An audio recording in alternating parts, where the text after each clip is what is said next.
Fake news ফ্যাক্টরির মালিক WhatsApp ইউনিভার্সিটির vice chancellor Amit Malviya বড় বড় ডায়লগ দিয়েছেন যখন পশ্চিমবাংলা কলকাতা মহানগরী লাগোয়া নিউ টাউনের বাসিন্দাদের ঝুপড়ি পুড়ে ছাই, 200-র বেশি পরিবার কার্যত রিফিউজি হয়ে খোলা আকাশের নিচে দাঁড়িয়ে আছেন, তাদের যন্ত্রণায় তাদের পাশে না দাঁড়িয়ে ঘুরিয়ে তাদেরকে রোহিঙ্গা বলে দাগিয়ে দিলেন এই অসভ্য বিজেপি বর্বর বিজেপির নেতা অমিত মালব্য।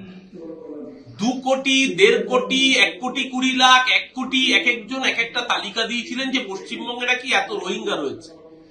এসআইআর হলো কজন রোহিঙ্গাকে আইডেন্টিফাই করা গেছে। আজকে যাদেরকে নিউ টাউনের বাসিন্দাদের এই প্যাথোলজিক্যাল লায়ার অমিত মালব্য, মানুষগুলো সর্বশান্ত আগুনে তাদের বাড়ি পুড়ে গেছে, তাদেরকে রোহিঙ্গা বলে দিয়ে এই অসভ্যতামি বাংলার মানুষ এই জন্যই এদের বহিরাগত জমিদার বলে। আজকে যদি এরা রোহিঙ্গা হয়ে থাকে তাহলে এসআইআর এর এনুমারেশন ফর্ম তারা জমা করতে পারবে না। যদি রোহিঙ্গা হয়ে থাকে তাহলে 2002 সালের নথি দিতে পারবে না। ওই পার্টিকুলার বুথে কজন এনুমারেশন ফর্ম জমা করেননি, কজন বাংলাদেশ বর্ডার দিয়ে, যে বলা হচ্ছিল লাখ লাখ রোহিঙ্গা পালিয়ে গেছে, বাংলাদেশের বর্ডারে কত লক্ষ মানুষকে রোহিঙ্গাকে পালাতে দেখা গেছে। এই যেটা পুরো মিথ্যের বিনির্মাণ এবং কার্যত দেখা যাচ্ছে যে এর ফলে সবচেয়ে বেশি বিপদের মধ্যে রয়েছেন মতুয়া সম্প্রদায়ের মানুষ, সবচেয়ে বেশি বিপদে পড়েছে সাধারণ হিন্দু তপশিলি উদ্বাস্তু জাতি উপজাতির মানুষরা।